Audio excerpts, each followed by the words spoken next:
भाला करण ने अपने बगल में शिकारी को देखते हुए असमझ से पूछा। शिकारी ने सिर हिलाया। आप सोच सकते हैं कि भाला पक्षी है, लेकिन वे वास्तव में पक्षियों और भूमि जानवरों के लिए का मिश्रण है।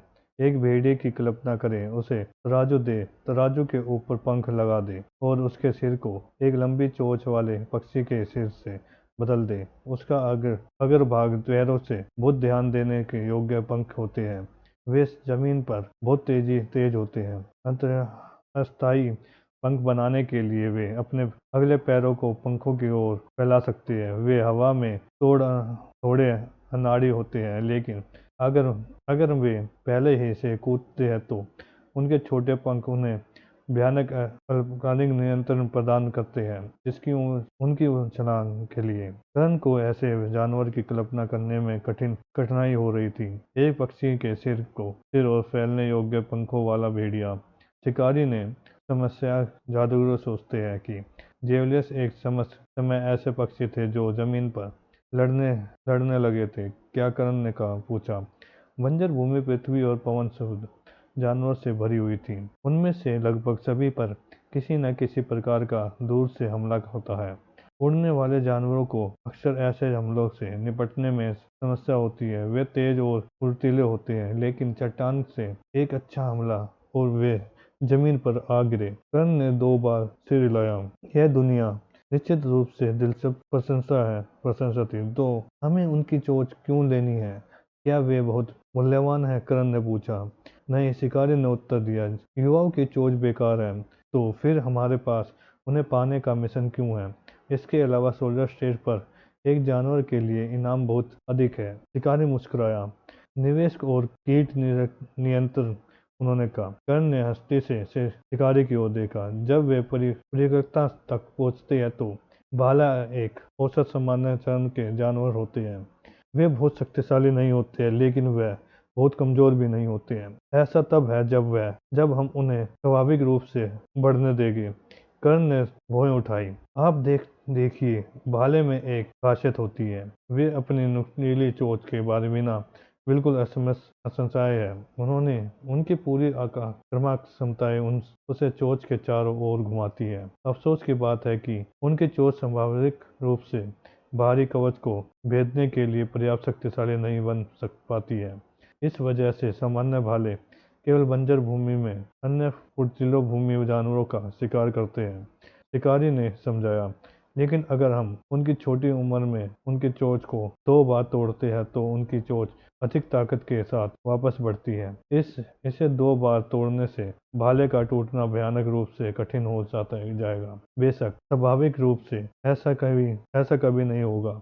आखिरकार जब उसकी चोंच टूट जाती है तो वे अनिवार्य रूप से पहले ही मर चुके होते हैं, क्योंकि वे अब और लड़ाई नहीं कर सकते हैं। शिकारी पीछे की ओर झुक गया और उसने कागजों का अपना ढेर एक तरफ रख दिया। यही वह जगह है जहां हम खेल में आते हैं। हम युवा जेवलियस की चोंच को 2 बार तोड़ते हैं। वे बड़े होकर काफी मजबूत प्रतिनिधि बन जाते हैं। शिकारी फिर से मुस्कुराया। लेकिन हमारे लिए नहीं। वे पृथ्वी एफिनिटी जानवरों के लिए एक दुर्जय प्रतिनिधि बन जाते हैं, जो पूरी तरह से रक्षा पर निर्भर है। आप देखते हैं, बख्तरबंद अर्थ एफिनिटी जानवर बंजर भूमि में शिकारियों के लिए सबसे कष्टप्रद चीजों में से एक है। ये जानवर बहुत इधर उधर घूमते रहते हैं और जो कुछ भी वे देखते हैं उस पर हमला करते हैं। उनका शिकार करना एक बड़ी परेशानी है। उनसे बचना आसान है, लेकिन वे सभी शिकारियों के काम में हस्तक्षेप करते हैं। अब अपने आप को हथियार के रूप में एक शक्तिशाली भाले के साथ एक तेज भाले की जगह पर रखें। क्या आप शिकार करना चाहेंगे? कुछ फुर्तीले इंसानों या मांस का एक धीमा मोटा टुकड़ा? शिकारी ने पूछा। करण की आंखें में समझ में झलक दिखाई दी। तो जेवलियस सभी कष्टप्रद पृथ्वी एफिनिटी जानवरों से निपटते हैं? करण ने पूछा। शिकारी ने सिर हिलाया। हाँ, बिल्कुल। बंजर भूमि में सामान्य भाले परेशानी का सबूत होते हैं। लेकिन शक्तिशाली चोंच वाले भाले एक शक्ति संपत्ति होती है। सामान्य भाले हम पर हमला करते हैं। शक्तिशाली भाले बख्तरबंद जानवर पर हमला करते हैं। हंटिंग गिल्ड इस चोंच से प्रत्यक्ष रूप से नहीं बल्कि अप्रत्यक्ष रूप से पैसा कमा रहे हैं। प्रत्येक शक्तिशाली भाला बंजर भूमि में हम शिकारियों के लिए संग्राम अनुभव को बढ़ाता है। यह हमारे जीवन को बहुत आसान बनाता है। कर्ण ने सिर हिलाया, यह समझ में आता है। शिकारी ने आगे कहा, युवा भाले केवल जंगलों के दक्षिण हिस्सों में है, क्योंकि उन क्षेत्रों में जनरल स्टेट के जानवरों से मुठभेड़ की उच्च संभावनाएं हैं। इसलिए मिशन जनरल स्टेट के जानवरों के ढेर में है। अफसोस की बात है कि कई शिकारी इन मिशनों को स्वीकार नहीं करते हैं।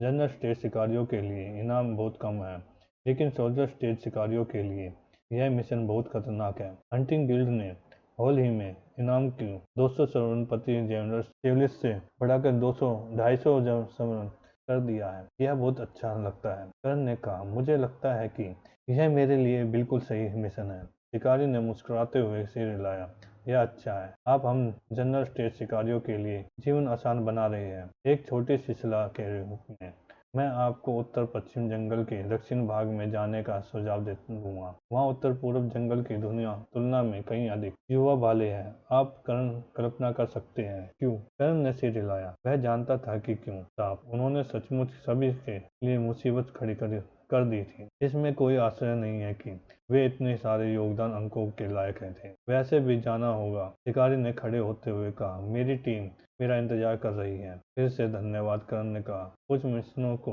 पंजीकरण करने के लिए महिला के पास जाने से पहले शिकारी ने कर्ण को आंखें मारी। शिकारी के हंटिंग गिल्ड ने चले जाने के बाद कर्ण उठ खड़ा हुआ और रिसेप्शन के पास भी चला गया।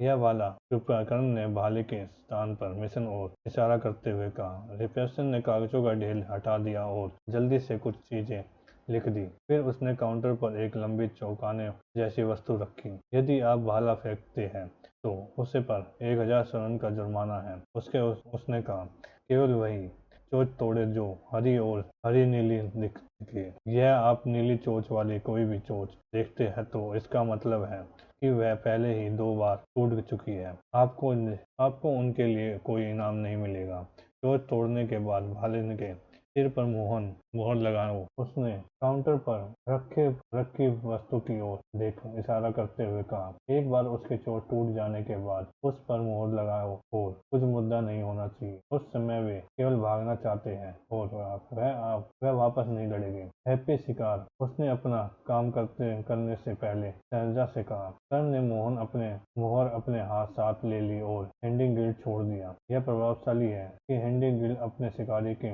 मैदानों को उपजाऊ बनाए रखने के लिए कितना निवेश कर रहा है। कर्ण ने शहर से बाहर निकलने के लिए दौड़ते हुए सोचा। वास्तव में उनके पास हर चीज की छोटी से छोटी जानकारी की योजना होती है।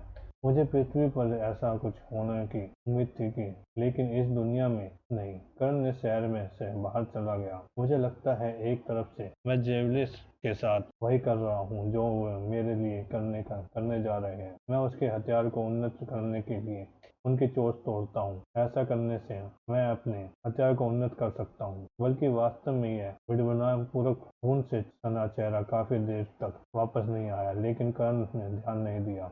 वह इस दुनिया में के बारे में सोचने में खुद व्यस्त था। मैं दिन के दौरान कभी भी जंगलों में नहीं गया।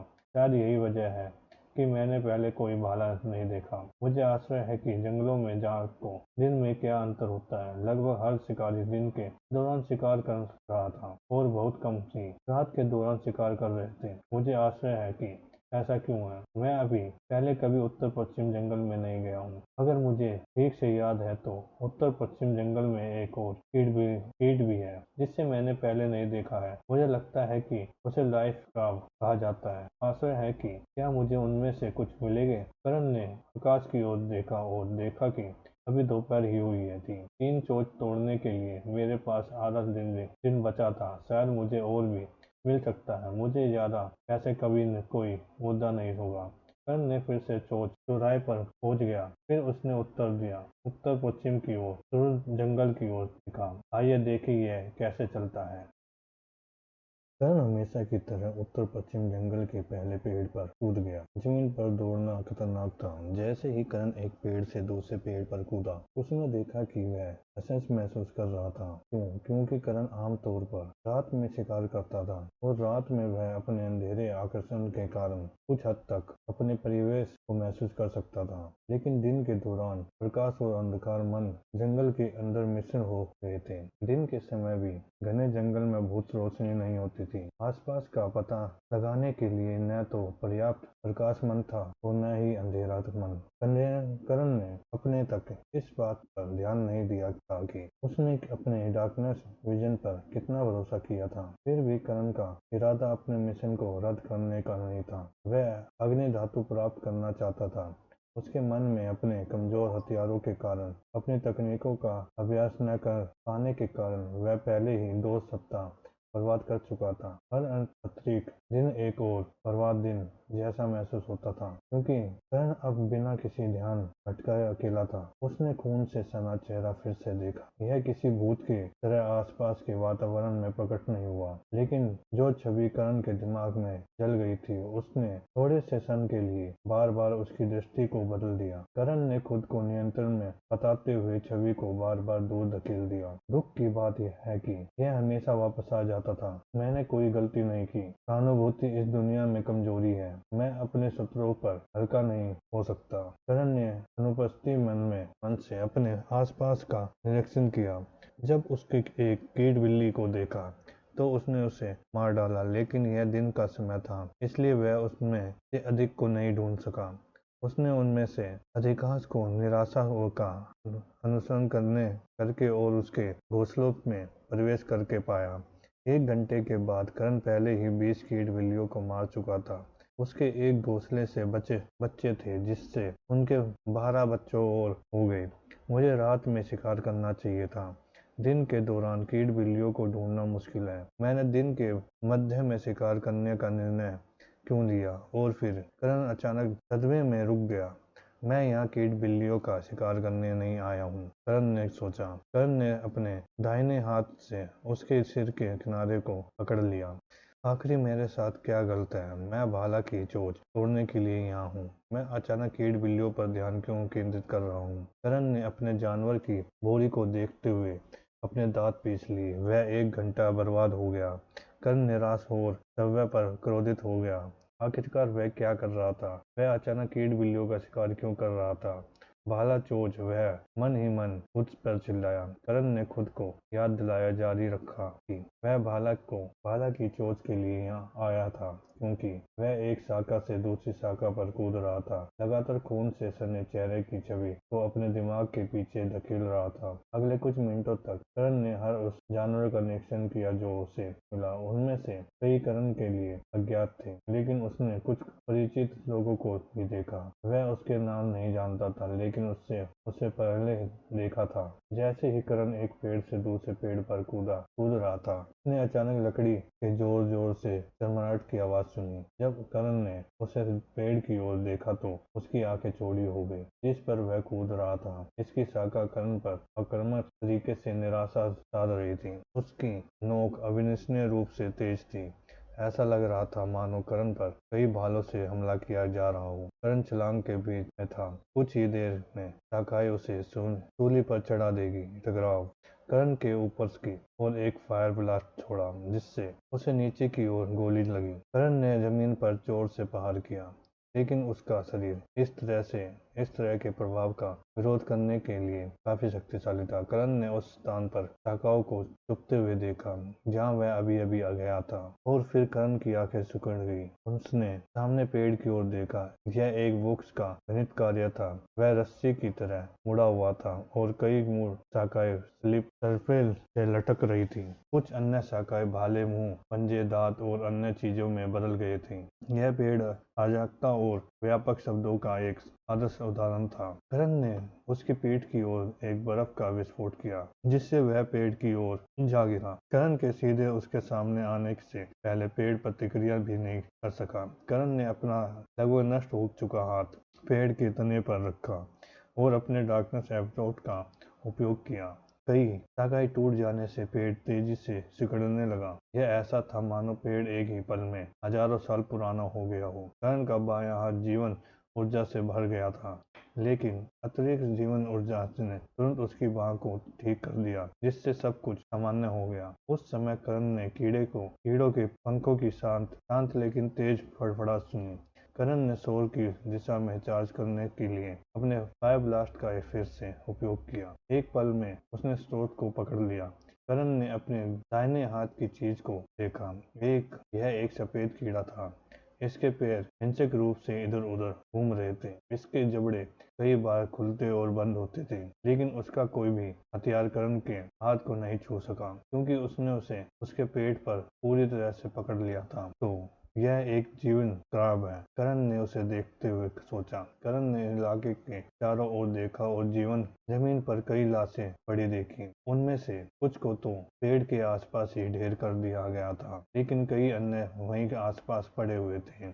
करण को ढेर में बिल्लियों, भेड़िए, भालू और यहाँ तक कि 2 कीट बिल्लियां भी दिखाई दी। जाहिर तौर पर पेड़ ने बहुत सारे जीवित प्राणियों को मार डाला था। करण ने पीछे मुड़कर अपने हाथ में मौजूद लाइफ स्कार्फ को देखा और अपनी तलवार निकाल ली। लाइफ स्कार्फ के सिर को तुरंत 2 भागों में विभाजित करने के बाद उसने उसे अपने जानवर के बोरे में डाल दिया। 2000 योगदान अंक, बढ़िया, करण ने सोचा। करण ने देर तक वह केवल उसके ढेर में और विचलित रूप को देखता रहा। फिर करण ने फिर से अपने दांत पीस लिए। मैंने उसे कैसे नहीं देखा, उसने खुद से पूछा। मुझे इस पेड़ पर बहुत पहले ध्यान देना चाहिए था।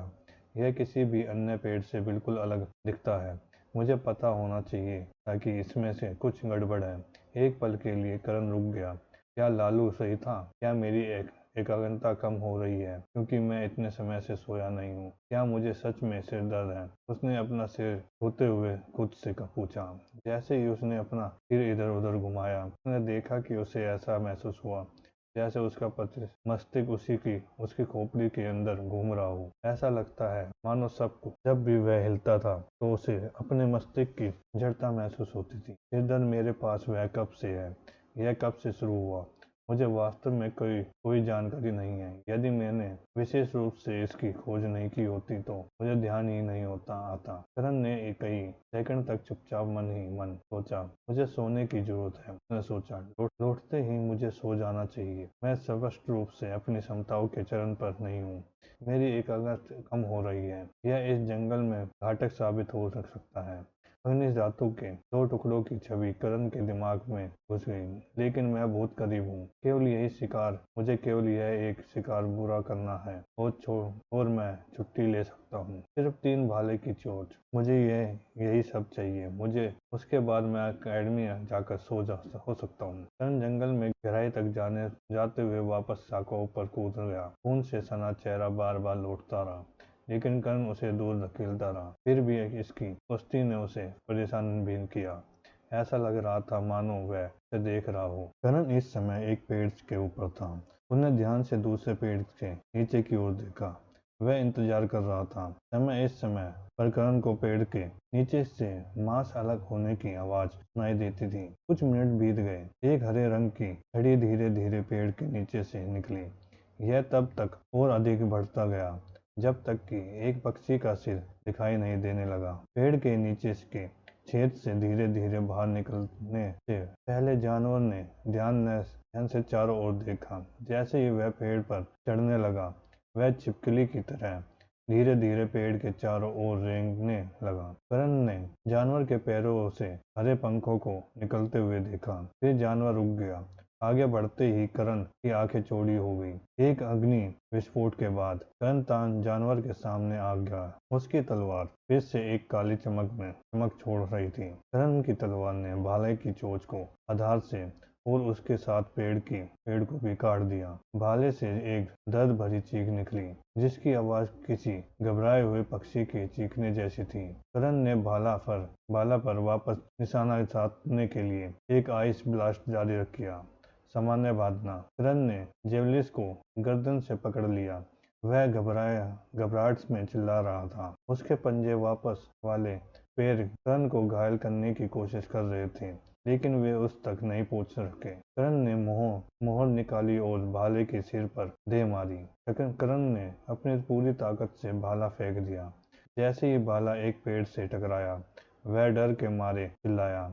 जेवलिस पीक सोल्जर स्टेज पर था। करण की एक किक उसे किसी भी महत्वपूर्ण तरीके से घायल नहीं कर सकती। जैसे ही भाला जमीन से टकराया, उसके पैर तेजी से धरती खोदने लगे और डर और घबराहट के मारे दूर जा गिरे। करण ने पीछा नहीं किया।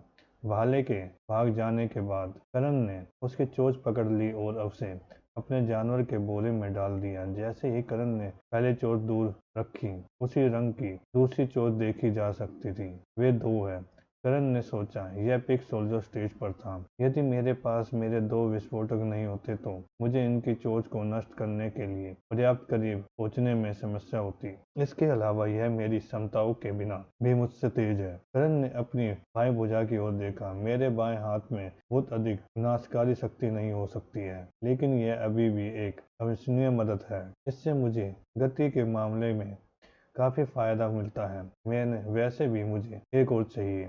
मैं पहले से ही यहाँ 4 घंटे के से अधिक समय से हूँ और दोपहर हो गई है। मैं अभी भी शाम की शुरुआत में शिकार कर सकता हूँ, लेकिन देर शाम को मुझे वॉरियर के स्वर्ग में लौटना शुरू कर देना चाहिए। मेरे पास लगभग 3 घंटे और हैं। करण वापस एक शाखा पर कूद गया और जंगल के माध्यम से यात्रा जारी रखी। अब तक वह दक्षिण की ओर काफी आगे बढ़ चुका था। पिछले कुछ घंटों के दौरान करण ने पहले ही 2 जनरल स्टेट जानवर को देख लिया था। उनमें से एक ने उसे देख लिया था, उस पर हमला करना चाहता था, लेकिन करण को अविश्वसनीय गति से दूर भागते देखने के बाद उसने भागना भी शुरू नहीं किया था। इससे तुरंत हमले को रद्द कर दिया। ऐसे कमजोर शिकारी का शिकार करना परेशानी के लायक नहीं है। करण ने जिस दूसरे जानवर को देखा था, उसने उस पर ध्यान भी नहीं दिया था। वह बस उस पेड़ के पास से गुजरा था जिस पर वह था। करण ने अपने दिमाग में इन दो स्थानों को छेद किया था। उसने रेज किया था, लेकिन उन्हें अभी भी सावधान रहने की जरूरत थी। अफसोस की बात है कि सावधान रहना आसपास आसान नहीं था। करण के सिरदर्द के कारण उसका ध्यान केंद्रित करना मुश्किल हो रहा था। खून से सना चेहरा करण के दिमाग में बार बार उभर रहा था। हर बार जब वह वापस आता था, करण को अपनी छाती के अंदर दबाव महसूस होता था। ऐसा लग रहा था जैसे उसके अंदर की एक छेद धीरे धीरे खुल रहा हो था। इस पर ध्यान दिए बिना करण ने ऑटो पायलट पर यात्रा करना शुरू कर दिया। सामान्य बांधना। करण के शरीर में झटका लगा क्योंकि उसका हाथ किसी चीज से पकड़ लिया था। वाह बच्चे, देखो तुम कहाँ जा रहे हैं, उसके पीछे से किसी ने कहा। करण का दिमाग युद्ध की मुद्रा से चला गया, लेकिन जब उसे लगा कि उसके करीब कहीं से कोई खतरा नहीं आ रहा है तो वह तुरंत शांत हो गया। इसके अतिरिक्त करण ने जो आवाज अभी सुनी थी वह आक्रमण नहीं लग रही थी। करण को हल्के से पीछे फेंका गया।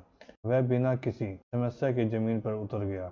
क्या चल रहा है? करण ने सामने वाले व्यक्ति से पूछा। करण के सामने चमड़े में बनी बड़ी टोपी और काले चमड़े के कवच वाला एक आदमी था। इस शख्स ने एक तरह से करण को काउबॉय की याद दिला दी थी। मैंने अभी तुम्हारी जान बचाई है। यही हो रहा है, लड़के ने उज्ज्वल मुस्कान के साथ कहा। मेरी जान बचाई? करण ने पूछा। क्या किससे? तुमने मुझे कैसे पता पाया? तुम कौन हो? तुम्हारे पास बहुत सारे पक्ष हैं बच्चे, आदमी ने हंसते हुए कहा। नाम मोनू, पेशे से शिकारी। वास्तव में उसका नाम मोनू है। करण ने सोचा, कुछ धन्यवाद की सराहना की जाएगी। आदमी ने कहा, धन्यवाद? मैं यह भी नहीं जानता कि मुझे आपको किस बात के लिए धन्यवाद देना चाहिए। करण ने कहा, अपनी जान बचाने के लिए बच्चे। आदमी ने कुछ पेड़ों के बीच एक छोटे से शिखर की ओर इशारा करते हुए कहा। करण ने उस चीज की ओर देखा जिसकी ओर मोनू इशारा कर रहा था। वह धरती से निकला हुआ चट्टान का एक टुकड़ा मात्र था। यह मुश्किल आधा मीटर ऊंचा था। वह क्या है? करण ने पूछा। मोनू हैरान रह गया था। तुम्हें नहीं पता कि वह क्या है? लड़के, तुम स्थानीय लोगों को जाने बिना ऐसी खतरनाक जगहों पर क्यों घूम रहे हो? करण की वो सिकड़ गई। वह एक जानवर है? करण ने पूछा। जरूर है बच्चे, मोनू ने हंसते हुए कहा। यह यहाँ एक टोकर शेर है जो चीटी शेर से निकला है, लेकिन हम लोग इसे सवाई मायर कहते हैं। ये सवाई मायर आप लोग? करण से पूछा। शक ने कहा। हाँ, लोग ज्वालामुखी विवरण जोन में वापस आ गए हैं। मैं यहाँ से नहीं हूँ। वैसे भी आप इस पत्थर की चीज को देखते हैं। वह एक फायर मायर है। मैं गंदी चीजें हैं, वे जमीन में दब जाती है। अगर उन्हें लगभग लगता है कि कोई भारी चीज उनके ऊपर जमीन को छू रही है तो 5 लंबे मेम्बियंस आपके चारों ओर बंद हो जाएंगे। शिखर शिखर मेयर की जीभ है। इसकी कल्पना इस तरह से करें। बीच में शिखर पर एक फूल के बीच का प्रतिनिधि करता है। यदि आप इसे छूते हैं तो फूल तुरंत बंद हो जाता है। करण ने शिखर की ओर देखा। यह जानवर की जीभ थी। करण को यकीन नहीं था कि क्या उसने वास्तव में जानवर के हमले को ट्रिगिंग किया होगा।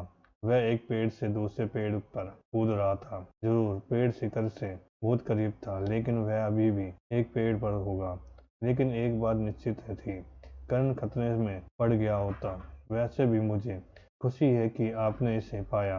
मोनू ने शिखर पर नजर डालते हुए कहा, यही कारण है कि मैं यहाँ तक हूँ। कुछ समय ने उसमें से एक की तलाश कर रहा हूँ। मोनू हंसा। कितने सोचा होगा कि किसी दर्दनाक चीख के बाद मैं अपने लक्ष्य तक पहुंच जाऊंगा। मोनू ने कहा, कोई समस्या नहीं। आपने मुझे लेने मेरे लक्ष्य तक लाकर इसका बदला चुकाया। उस शिखर को देखे, यह सभी प्रकार के मूल्यवान धातुओं से भरा हुआ है।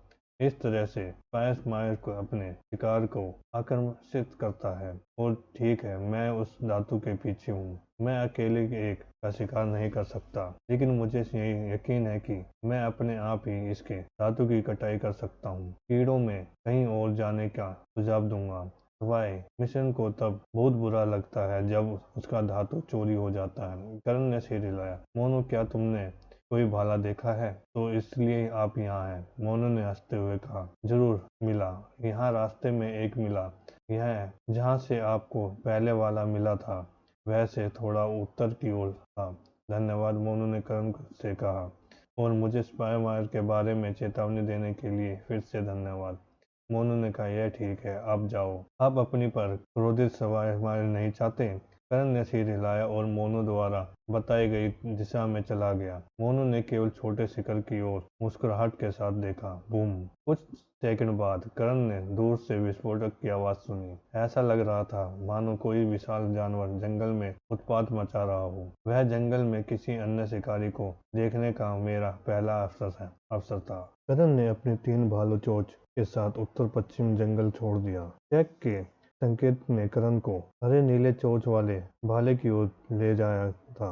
पहले 2 भाले की तुलना में तीसरे की चोंच को तोड़ने के लिए करण को 2 प्रहार करने पड़े। जाहिर है, हरी नीली चोंच हरी चोंचों की तुलना में कहीं अधिक सख्त थी, लेकिन इसका मतलब यह भी था, करण ने अनिवार्य रूप से एक सख्त भाला बनाया था।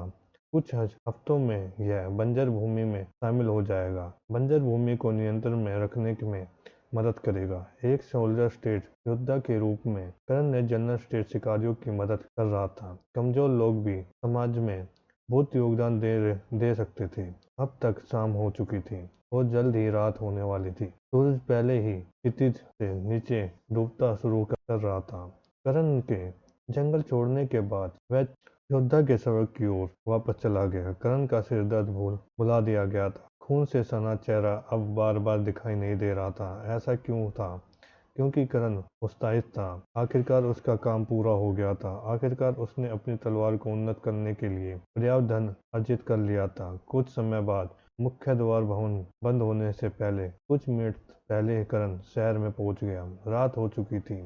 सौभाग्य से हंटिंग गिल्ड हमेशा खुला रहता था। करण तुरंत हंटिंग गिल्ड में दाखिल हुआ। उसने एक खुला काउंटर देखा जिसके पीछे एक युवक बैठा था। करण जिस रिसेप्शन को दोपहर के समय मिला था उसकी तुलना में ऐसा लग रहा था वह केवल इधर उधर आलस कर रही थी। वह काफी बोर लग रहा था। करण काउंटर के पास गया और अपना जानवर वाला बोरा काउंटर पर रख दिया। पहले प्रतीक चिन्ह ले, रिसेप्शन ने उबे हुए स्वर में कहा। करण ने अपना प्रतीक मेज पर रखा। एक तेज रोशनी के बाद आदमी ने जानवर की बोरी को और इशारा किया। वहाँ 3 होने चाहिए। एक पल के लिए करण को आश्चर्य हुआ कि रिसेप्शन को पता था जानवर की बोरी में उनकी कितनी चोट है। लेकिन एक सेकंड बाद करण को वह मोहर याद आ गई जो उसने हर भाले पे लगाई थी। व्यक्ति ने शायद अभी अभी उस डेटा की जांच की थी। करण ने अपना जानवर का बोरा खोला और उसमें से 3 चोच बाहर निकाली। व्यक्ति ने थोड़ी देर तक उसकी ओर देखा और सिर हिलाया। ठीक है, काटो, उन्होंने कहा। गुणवत्ता काफी अच्छी है, शाबाश, धन्यवाद, करण ने उत्तर दिया। 3 चोच गायब हो गई। मेज पर सोने की चारों ओर 4 बोरियां दिखाई दी, एक बड़ी, 2 मध्यम और एक छोटी। व्यक्ति ने कहा, 50 प्लस 100 प्लस 100 प्लस 50 गोल्ड लीजिए। करण ने सिर हिलाया, धन्यवाद। लेकिन करण के इंडियन गिल्ड छोड़ने से पहले वह रुक गया। वैसे मुझे उत्तर पश्चिम जंगल की एक दक्षिणी भाग में एक स्पाई शिकार करते हुए मिला। निश्चित नहीं कि आपको यह जानने की जरूरत है या नहीं, करण ने कहा। क्या? व्यक्ति ने भौहें सिकोड़कर पूछा। स्पाई वह क्या है? करण को याद आया कि आधिकारिक नाम अलग था। मोनू ने कहा था कि केवल उसके लोग ही उसे स्पाई कहते थे। शिकारी शेर, करण ने कहा।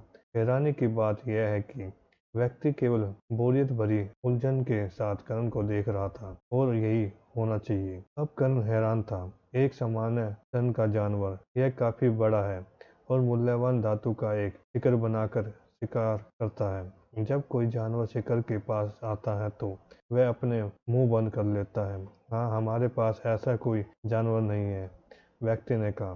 करण ने अचंभित रह गया। आपका क्या मतलब है कि आप ऐसा नहीं करते हैं? मैंने एक देखा। क्या देखा? व्यक्ति ने पूछा। ठीक है, मैंने धातु से बना एक शिखर धरती से बाहर निकलते देखा। यह लगभग आधा मीटर ऊंचा था।